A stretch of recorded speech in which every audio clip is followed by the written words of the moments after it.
जहां पूरी दुनिया में एक तरफ ईद मनाई जा रही थी, वहीं जेरूसलम में लोगों पर इजरायली सेना रबर की गोलियां और हिंसा का प्रयोग कर रही थी। फिलिस्तीनियों के घर जलाए जा रहे थे, लोग मर रहे थे और जख्मी हो रहे थे। उन्हें अलग सा मस्जिद में जाने से रोका जा रहा था और जवाब में हमास नाम के एक फिलिस्तीनी हमदर्द संगठन ने इसराइल पर रॉकेट दागने शुरू कर दिए। रॉकेट सैकड़ों की तादाद में दागे जा रहे थे।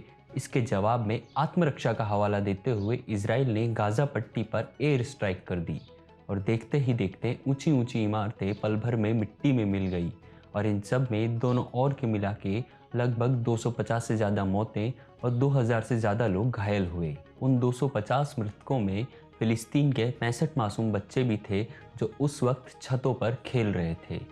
इन सब के बीच दुनिया के सभी छोटे बड़े देश इजराइल और फिलिस्तीन से अमन चैन की गुजारिश कर रहे हैं। पूरी दुनिया में 180 करोड़ की आबादी वाले 57 मुस्लिम देश हैं जिनमें मुस्लिम मेजोरिटी में हैं और उनमें से 30 देश तो ऐसे हैं जहां पर 90% आबादी मुस्लिमों की है। वह भी आज इन दोनों देशों के बीच झगड़ा रोकने में नाकाम साबित हुए हैं।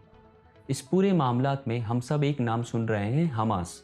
क्या है यह हमास और हमास क्या चाहता है? क्यों इसने इजराइल से झगड़ा मोल लिया?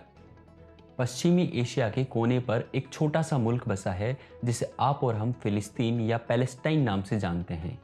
चलिए अब हमास की कहानी समझते हैं, लेकिन उससे पहले हमें फिलिस्तीन के इतिहास में झांकना होगा।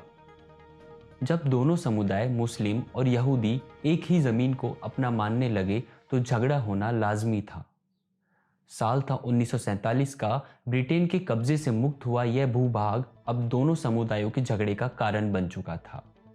उसको लेकर यूएन ने प्रस्ताव दिया कि इस भूभाग के दो टुकड़े कर दिए जाए, यानी कि इस भूभाग को दो देशों में बांट दिया जाए।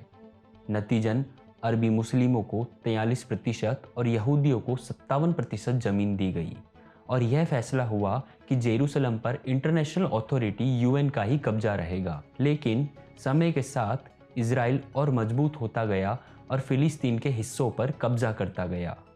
और फिर होता है हमास का गठन।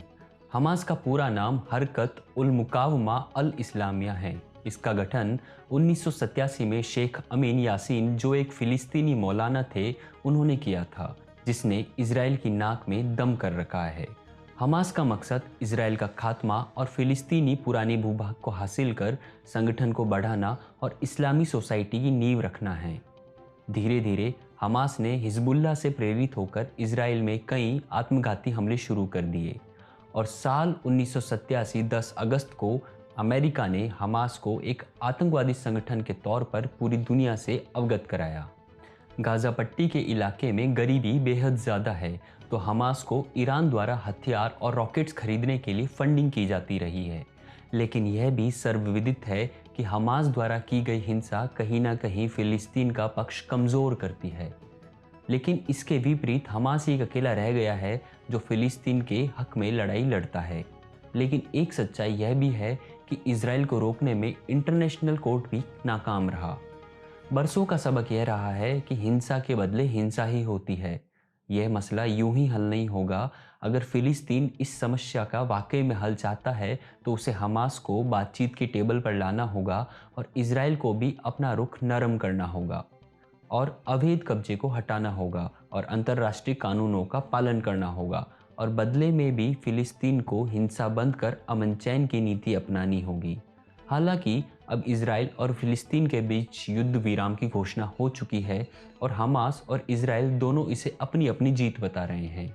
अगर इतिहास में देखा जाए तो इन दोनों राष्ट्रों के बीच ऐसे युद्ध विराम पहले भी बहुत हुए हैं। लेकिन क्या इजराइल और फिलिस्तीन हिंसा की नीति को छोड़कर अपने अपने मुल्कों में अमन चैन की नीति अपना पाएंगे? यह एक बड़ा सवाल है।